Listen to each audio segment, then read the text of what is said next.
Selamat pagi saudara, kembali kita berjumpa dalam Sapa Kalbar bersama saya Raida Todi. Saudara, musim keberangkatan ibadah haji tahun ini kembali menjadi perhatian masyarakat, khususnya bagi ribuan calon jemaah haji asal Kalimantan Barat yang tengah mempersiapkan diri menuju Tanah Suci. Di Sapa Kalbar kali ini kita ingin tahu seperti apa kesiapan pemberangkatan jemaah haji Kalbar tahun ini, apa saja tantangan yang dihadapi, serta bagaimana upaya pemerintah memastikan seluruh jemaah dapat berangkat dengan aman, nyaman, dan lancar. Untuk membahasnya telah berhadir bersama dengan kita di studio Bapak Kamaludin, Kepala Kantor Kementerian Haji dan Umroh Kalimantan Barat. Selamat pagi Pak Kamaludin. Selamat pagi, Assalamualaikum warahmatullahi wabarakatuh. Waalaikumsalam. Sehat Pak? Alhamdulillah sehat. Baik, Pak Kamaludin, tema kita pagi hari ini sejauh mana kesiapan keberangkatan jemaah haji Kalimantan Barat. Kita ingin tahu sampai detik ini, saat ini, seperti apa proses persiapannya? Oke, terima kasih. Persiapan sampai dengan tanggal 28 ini, persiapan demi persiapan telah kami laksanakan, dan secara umum sesungguhnya kami sudah sangat siap menerima jamaah dari daerah untuk kita berangkatkan ke embarkasi. Oke, kapan persisnya mulai masuk ke asrama haji Kalimantan Barat? Untuk jamaah haji Kalimantan Barat itu jadwal penerimaan jamaah kita itu di tanggal 4 Mei ini. 4 Mei ya? Tanggal 4 Mei itu jamaah dari Kabupaten Sambas, kemudian dari Kota Singkawang, kemudian dari Bengkayang. Oke. Berapa sih Pak Kamaludin jumlah jemaah calon haji di Kalimantan Barat sendiri? Untuk jamaah keseluruhan kita, itu kalau kuota kita itu kan 1858. Oke, 1858 ya? Ya, kemudian ada mutasi masuk dan keluar, dan biasanya memang banyak yang keluar daripada yang masuk. Jadi untuk jamaah yang kita berangkatkan dari Kalimantan Barat ini saat ini berjumlah 1844. Oke, nah jumlah ini bertambah atau berkurang dibandingkan dengan tahun lalu? Dibandingkan tahun lalu, di tahun lalu itu jumlah jamaah kita di tahun 2025 itu berjumlah 2.519. 2.519. Berarti berkurang seperti itu ya? Berkurangnya itu lebih 600 jamaah untuk tahun ini. Itu kenapa Pak? Karena pemerintah, dalam hal ini Kementerian Haji dan Umroh, melakukan penyesuaian kuota se-Indonesia. Kan pada tahun-tahun sebelumnya itu ada jamaah misalnya yang menunggu sampai 47 tahun. Iya. Kemudian ada juga jamaah yang hanya 15 tahun, 17 tahun sudah berangkat. Itu kan berarti perlu disesuaikan. Kemudian dilakukan penyesuaian dengan persentase jumlah jamaah mendaftar. Dan di undang-undang juga sebenarnya sudah dijelaskan bahwa penentuan kuota itu kan berdasarkan persentase jumlah penduduk muslim.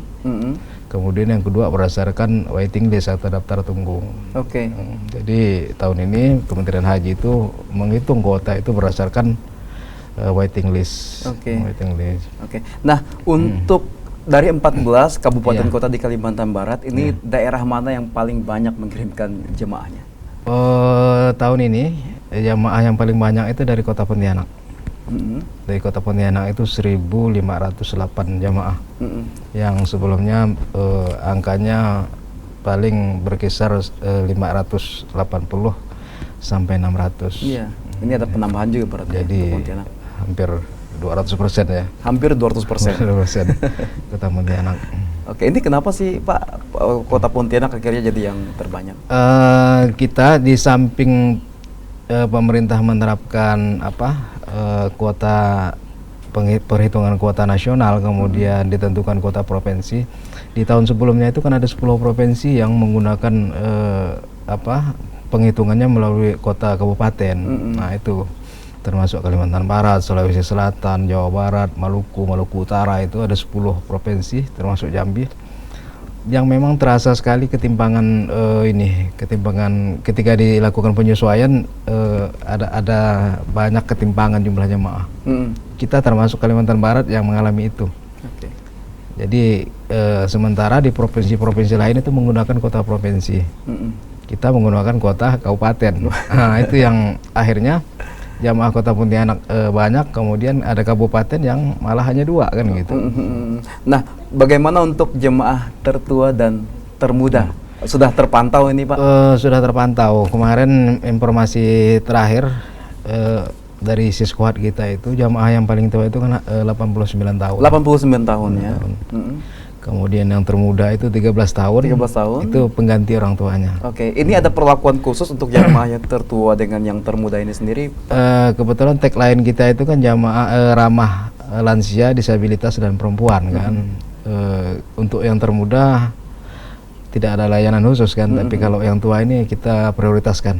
Oke. Untuk kenyamanannya. Oke, diprioritaskan untuk kenyamanannya. kenyamamannya. Nah, untuk pelunasan biaya, ini bagaimana prosesnya sejauh ini? Apakah sudah semuanya yang akan berangkat ini 1000 lebih ini, Pak? Iya, iya. Untuk pelunasan kan kemarin pelunasan dimulai di bulan November dan Desember kan. Kemudian tahap kedua itu di awal Januari. Dan jamaah kita untuk Kalimantan Barat alhamdulillah ya mereka sangat antusias melakukan pelunasan. Malah dari kuota kita 1858 itu ada lebih jamaah cadangan yang melunasi. Sudah ada jemaah cadangan yang melunasi ya? 204 orang kalau nggak salah itu. Oke. Nah, sejauh ini apakah sudah terkonfirmasi berangkat semua atau ada yang diganti?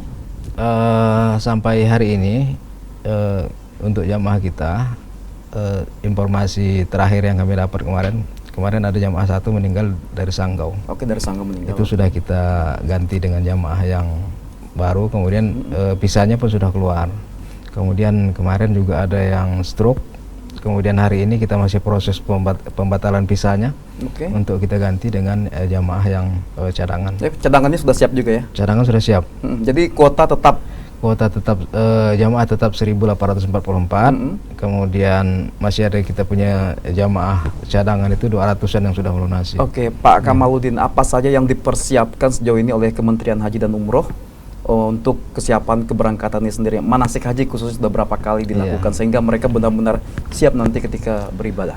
Manasik sudah kita laksanakan baik di tingkat kecamatan dan kabupaten. Kemarin terakhir untuk Kota Pontianak misalnya kita laksanakan di Mujahidin itu dalam beberapa sesi kan. Ya. Karena jamaahnya banyak, kemudian di tingkat kecamatan kita lakukan bersama dengan KUA. Kemudian di kabupaten juga kita melakukan dengan Kesra Kabupaten Kota kan. Oke.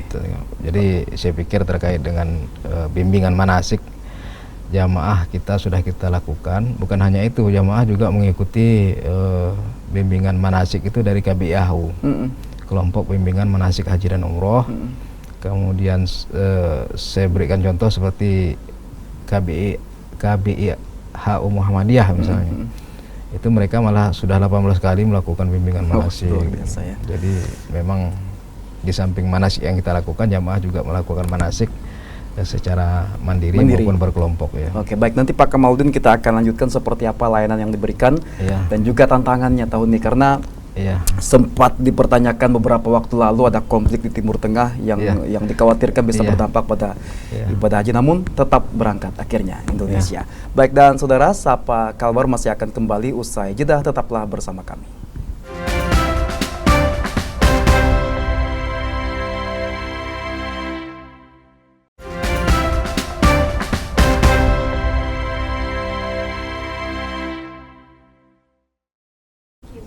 Kesiapan keberangkatan jemaah haji Kalimantan Barat jadi tema Sapa Kalbar pada pagi hari ini, masih dengan Pak Kamaludin, Kepala Kementerian Haji dan Umroh Kalimantan Barat. Ini kan Kanwil Kemenhats kan masih baru. Iya. Seperti apa tantangannya nih Pak Kamaludin? Kami kemarin dilantik itu kan di November akhir kan, berarti Desember, Januari, Februari, Maret, April. Ya. Ini kan baru 5 bulan kan. Tantangannya lumayan bukan berat sih sebenarnya. Ya. Menarik kalau saya pikir terkait dengan tata kelola Kanwil itu sendiri kan. Kemudian penyiapan SDM ya. Kemudian penyiapan sarana, kemudian kita juga masih sekarang dalam proses persiapan pelaksanaan anggaran. Saya pikir lumayan menarik. Ya. Tapi tidak berat, gitu kan? Karena kita laksanakan secara profesional lah. Nah, berkaitan dengan SDM sendiri ini juga, apakah masih melibatkan petugas-petugas sebelumnya atau memang ada perekrutan baru? Terkait dengan pelayanan haji, jadi kita juga sudah melakukan MOU, perjanjian kerjasama dengan Kanwil Kementerian Agama. Oke. Nah, gitu. Jadi terkait sukses haji 2026, Kementerian Agama khususnya Kanwil Kementerian Agama Provinsi Kalimantan Barat itu kita sudah melakukan MOU, dan kita juga sudah merekrut, kemudian membentuk panitia yang melibatkan Kanwil Kemenak itu sendiri. Jadi tetap kolaborasi juga, tetap, koordinasi juga. Kolaborasi, koordinasi, kemudian kita juga minta arahan kan, karena tentunya kita ingin haji ini sukses. Tentunya kita tidak berpikir sendiri gitu, terkait sukses haji ini. Oke. Nah, kita berkaitan dengan layanan yang diberikan khususnya kesehatan bagi calon jemaah atau jemaah haji ini sendiri. Seperti apa ini Pak Kamulin? Memang pemerintah Arab Saudi tahun ini kan mewanti-wanti agar jamaah yang dikirim ke Arab Saudi itu jamaah yang sehat. Kemudian mekanisme penentuan istiqoah juga sudah ditetapkan oleh pemerintah. Jadi tidak ada lagi jamaah yang sakit kemudian ngotot ingin diberangkatkan, kemudian ada intervensi, tidak ada lagi. Kita kemarin ada pengalaman, ada jamaah yang tidak istiqoah, kemudian minta bantu dengan Kementerian Haji, ya kita jelas bilang untuk tahun ini tidak ada lagi jamaah yang tidak memenuhi kriteria itu diberangkatkan.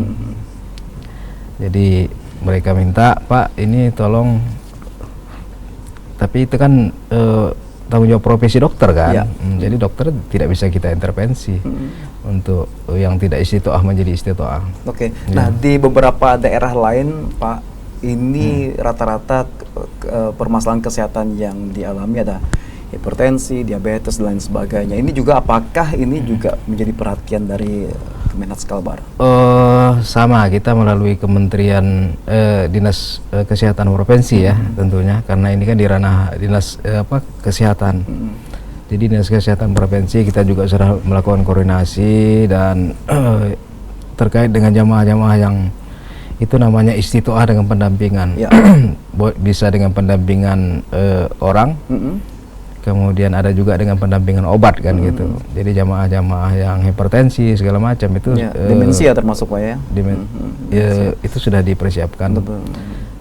Obatnya, kemudian bagaimana penanganannya, kan kita juga ada di asrama haji misalnya, nanti kita juga ada klinik kesehatan kan untuk persiapan jamaah. Nanti sudah di sini ada lagi klinik terakhir itu di embarkasi. Nah, berapa sih Pak pendamping kita termasuk tim medis yang juga mendampingi jemaah haji Kalimantan Barat? Untuk tahun 2026 sama dengan tahun 2025, yang sebelumnya pernah 3 orang ya. Ada dokter, kemudian 2 nakes. Untuk tahun ini 1 dokter 1 nakes yang mendampingi jamaah di kloter itu. Oke. Nah, untuk kesiapan keberangkatan sejauh ini sudah siap, kemudian berapa bis yang akan digunakan dan nanti teknisnya seperti apa? Bisnya kemarin kita kan masih terus melakukan persiapan ini kan, terkait bis nanti di perhubungan, kemudian kesehatan nanti di dinas kesehatan. Tetapi untuk Kanwil Kementerian Haji kan kita menyiapkan jamaah itu sendiri, kemudian menyiapkan asrama haji. Untuk persiapan kita di Kanwil Kementerian Haji sangat siap sekali. Dan hari ini sebenarnya juga ada rapat dengan BKK ya terkait dengan kesehatan jamaah. Jadi itu persiapan-persiapan terus dilakukan. Untuk tingkat Kanwil saya pikir sangat siap sekali itu. Ada antisipasi tidak Pak terkait keterlambatan visa dan lain sebagainya, administrasi lainnya misalnya yang juga diantisipasi oleh Kementerian Haji dan Umroh? Terkait dengan dokumen maksudnya kan, terkait dengan dokumen, dan kita termasuk tahun kedua ini, kita kemarin telah memiliki pengalaman yang luar biasa terkait dengan persiapan dokumen, karena memang Arab Saudi kan sudah melakukan sistem digital melalui nusuk masar itu. Jadi dokumen memang menjadi atensi kita, dan seluruh visa ya untuk baik jamaah maupun petugas itu sudah keluar terbit semua untuk Kalimantan Barat visanya itu. Nah untuk petugas ini sendiri sudah siap juga sejauh ini? termasuk teknis-teknis yang harus mereka lakukan ketika ada kondisi seperti ini? Oh iya, petugas kita, khususnya petugas kloter dan petugas haji daerah, kemarin kan juga sudah dilakukan bimbingan teknis ya di embarkasi selama 10 hari. Dan di situ selalu ada simulasi terkait dengan kondisi-kondisi kritis ya, bagaimana jamaah ketika mendapat masalah, kemudian bagaimana memitigasinya, itu simulasinya itu banyak biasanya. Oke. Ya. Ada evaluasi dari penyelenggaraan haji tahun lalu agar tidak terjadi di penyelenggaraan haji 2026 ini, Pak? Tahun lalu kita di 2025, kebetulan saya waktu itu di Arab Saudi ya. Oh, pergi juga ya? Sebagai kepala sektor waktu itu di wilayah Mekah. Memang tahun lalu kita banyak masalah itu karena terkait dengan data jamaah. Data jamaah ya. Jadi untuk tahun ini kita sudah memaksimalkan itu, dan saya pikir khususnya untuk jamaah Kalimantan Barat ini tidak ada jamaah yang terpisah kloter, kemudian terpisah hotel ya. Jadi kan enaknya jamaah itu satu kloter satu hotel kan gitu. Kalaupun pisah ya hotelnya sebelahan.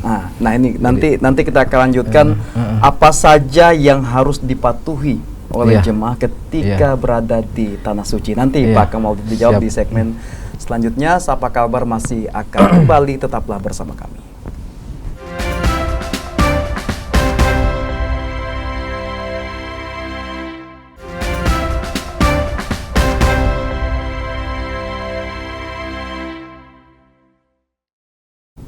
Terima kasih Anda masih bersama kami di Sapa Kalbar dengan tema kita kesiapan keberangkatan jemaah haji Kalimantan Barat, masih dengan Pak Kamaludin, Kepala Kementerian Haji dan Umroh Kalimantan Barat. Baik, ini tentunya yang berangkat tahun ini ada yang masih muda, ada yang masih baru seperti itu. Ini apa yang harus mereka persiapkan ketika nanti akan masuk ke asrama haji tanggal 4 Mei? 4 Mei ya. Oke, terima kasih. Untuk permasalahan ya, kemudian persiapan jamaah, kan sesungguhnya haji ini kan kegiatannya itu saja kan. Yang berubah itu kan jamaahnya. Jadi kita bilang kita sudah siap, kemudian lalu karena perubahan pemain jamaah maksudnya, maka selalu ada hal-hal yang timbul. Jadi dinamika haji yang cadangan tadi itu ya, misalnya masuk dinamika haji ya begitu. Kalau misalnya tahun ini berangkat, kemudian tahun depan berangkat, nah itu saya pikir lebih mudah. Tapi selalu ada hal-hal yang permasalahan baru lah, karena jamaahnya baru-baru. Jadi kita harap untuk jamaah haji itu yang ini kan waktu keberangkatan kan sudah dekat, agar jamaah haji itu fokus, kemudian menjaga kesehatan lah. Kesehatan, karena kesehatan ini penting. Karena waktu keberangkatan itu kan diatur waktunya secepat mungkin, kemudian dengan rentang waktu misalnya pelepasan tidak begitu lama, kemudian biar jamaah tidak kelelahan. Tapi kan jadwal itu ketat. Misalnya saja nanti mereka untuk kloter 14 itu kan berangkatnya malam hari. Malam hari ya kan. Kloter penerbangan pertama ke embarkasi itu jam 7 malam, kemudian penerbangan kedua itu jam 11 malam. Kemudian penerbangan ketiga itu kan jam 3 subuh. Itu tentunya kan perlu fisik yang kuat ya. Fisik yang kuat. Kita sudah mengatur sedemikian rupa agar jamaah tidak mengalami kelelahan. Tapi karena memang waktu yang singkat misalnya, itu kan jamaah juga harus mempersiapkan diri. Jadi kesehatan itu nomor paling penting lah bagi jamaah menurut kami saat ini. Jangan terlalu banyak barang sepertinya Pak dibawa Pak ya? Barang jangan terlalu banyak dibawa, pakaian kemudian segala macam itu akan mengganggu ya. Apalagi pakaian kan, apalagi misalnya ada tentengan lain kan. Saya pikir jamaah secukupnya lah bawa persiapan itu. Nah untuk peran keluarga sendiri untuk dalam persiapan jemaah ini apa sih Pak yang harus mereka lakukan Pak? Memang haji ini kan tidak semua maksudnya seumur hidup sekali kan, gitu. Jadi kadang-kadang keluarga juga jangan terlalu banyak acara lah untuk calon jemaahnya gitu. Persiapan sederhana, kemudian mengantar jamaahnya juga jangan sampai kadang-kadang repot juga kita mengatur keluarganya itu di asrama haji. Maksud kita ketika diantar ya sudah pulang kan begitu. Urusan selanjutnya nanti diatur oleh panitia. Oke, baik. Pak Kamaludin sudah berapa kali Pak jadi pendamping ke ibadah haji sampai ke sana? Kalinya itu 3 kali. 3 kali. Di 2017 pernah menjadi PHD, kemudian 2019 menjadi pembimbing ibadah, kemudian kemarin 2025 itu di sektor. Ya, paling tidak sudah punya gambaran seperti apa kondisi di sana, meskipun mungkin berubah-ubah setiap tahunnya ya, tapi paling tidak apa yang patut jadi perhatian, misalnya suhu yang selalu diingatkan, kemudian apalagi yang ada di sana, atau jarak tempuh yang jauh, sehingga juga ini misalnya olahraga dipersiapkan juga sebelum keberangkatan. Iya, jamaah kan kita harapkan sehat, dan konsep sehat ini saya pikir sudah dijelaskan panjang lebar lah ketika manasik kesehatan gitu kan. Dan jamaah saya pikir sudah mendapat informasi sehat, misalnya harus lari pagi, atau jalan pagi dan seterusnya. Dan ketika jamaah sehat untuk sampai ke Arab Saudi, kan kita di gelombang pertama itu di kloter 14 itu nanti ke Madinah dulu kan, kemudian kloter 15, 16, 17, 18 itu nanti ke Jeddah. Dan pemerintah Arab Saudi sekarang lebih memperketat aturan. Misalnya terkait dengan jamaah tidak boleh mengambil video. Oke. Jadi Arab Saudi sangat menjunjung tinggi privasi jamaah-jamaah lain. Kan kita ngambil video itu kan tidak hanya video kita kan, tetap ada jamaah lain yang terekam, tersorot dan seterusnya. Itu Arab Saudi itu melakukan denda terkait pelanggaran-pelanggaran pengambilan video itu sampai 10.000 rial itu. 10.000 rial. Kalau kita hitung lebih 40 juta kan uang kita. Jadi kita minta jamaah kita zero pelanggaran. Tapi belum sampai kejadian sebelum-sebelumnya Pak ya? Seperti ini. Belum diterapkan di tahun lalu, masih bersifat himbauan. Jadi tahun ini sudah diterapkan larangan untuk pengambilan video secara sembarangan. Jadi kita minta jamaah itu jangan mengambil, kan banyak jamaah yang mengambil video ketika tawaf gitu kan di Masjidil Haram. Iya. Kan itu di samping mengganggu orang lain kan juga mengganggu kehusuan diri sendiri kan. Kita kepengen jamaah itu konsentrasi ibadah. Oke, nah ini luar jangan biasa. mengambil video sana sini dan. Terus apa lagi Pak yang tidak boleh mereka lakukan ketika berada di tanah suci? Banyak larangan. Sesungguhnya di Arab Saudi itu tidak boleh ribut, kemudian tidak boleh membawa bendera-bendera, simbol-simbol itu tidak boleh sekali. Politik apa segala macam ya. Itu karena pure murni ibadah seperti bisa berhubungan dengan aparat di sana itu. Kemudian nanti teman-teman pulang, kita bisa nggak pulang itu kalau melanggar aturan. Bisa tertahan di sana. Ya, bisa tertahan. Karena hukum di sana luar biasa ketat. Oke, nah berkaitan dengan kekompakan, sejauh mana ini juga terus ditanamkan, bagaimana juga cara membuat jemaah kita ini tetap kompak, tidak pencar-pencar ketika di sana mematuhi aturan dari petugas kloter atau petugas kelompok masing-masing. Haji ini kan kita kenal dengan kelompok terbang kan, itu artinya satu kelompok. Kemudian dalam kelompok itu ada rombongan, kemudian ada regu. Di situ sebenarnya sudah bisa dipahami ibadah ini memang berregu, berrombongan dan berkelompok. Jadi jangan sampai jamaah terpisah. Memang ada jamaah yang sudah pernah berhaji, kemudian sudah ada yang berkali-kali umroh, dan mungkin ada jamaah ketika mereka punya pengalaman, kemudian mereka merasa pintar. Itu kita harapkanlah jamaah ini harus patuh, mematuhi ya. Patuh dengan ketua kloter, kemudian ketua rombongan dan regu. Jangan merasa saya sudah sering di Arab Saudi, kemudian saya tahu seluk-beluk, tidak. Kita ingin mereka tetap patuh ke ketua kloter, karena ketua kloter itu bertanggung jawab terhadap seluruh rangkaian baik proses ibadah sampai pada keselamatan jamaah itu sendiri. Antrian kita masih panjang Pak? Untuk antrian karena penyesuaian kota kemarin kan, itu penyesuaiannya kemarin seluruh jamaah itu mendapat masa tunggu 26 tahun.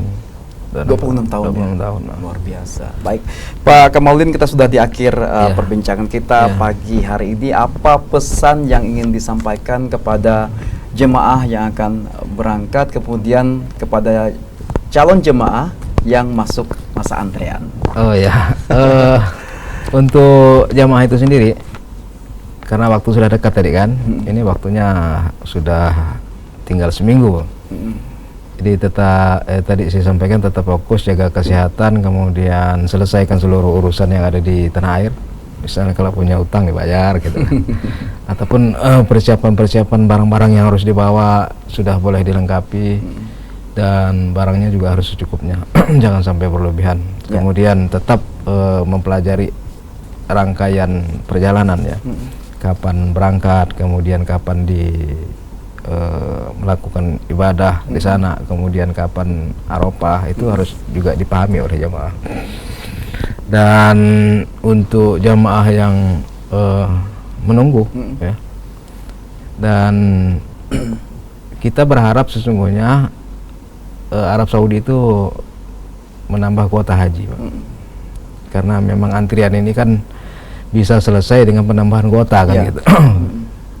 Simulasi apapun kita lakukan, kalau tidak ada penambahan kuota ya antrian masih tetap panjang. Seperti misi haji dari Kementerian Haji Arab Saudi misalnya, di visi 2030 itu akan ada penambahan kuota yang menurut informasinya itu bisa mencapai 5 juta jamaah kan. Kalau sekarang kita 2 juta jamaah per tahun. Jadi Kementerian Haji itu ingin meningkatkan kuota itu. Dan ketika jumlah itu meningkat, berarti jumlah kuota kita juga bertambah. Artinya jangan galau ya. Kalau ketika antrinya panjang, jadi harus sabar dan sambil mempersiapkan diri begitu. Mempersiapkan diri ya. Oke, baik. Terima kasih Pak Kamaluddin, Kepala Kementerian Haji dan Umroh Kalimantan Barat, yang sudah berbagi informasi dengan kita pada pagi hari ini. Semoga saja keberangkatan haji kita lancar. Ibadah di sana juga lancar sehingga bisa pulang kembali ke Indonesia. Pulang dengan membawa haji mabrur. Amin. Baik. Dan saudara, demikian Sapa Kalbar edisi kali ini. Semoga saja informasi yang disampaikan bermanfaat. Mewakili seluruh kru yang bertugas, saya Raida Todi pamit undur diri. Tetap saksikan program menarik lainnya di Kompas TV, independen, terpercaya. Sampai jumpa.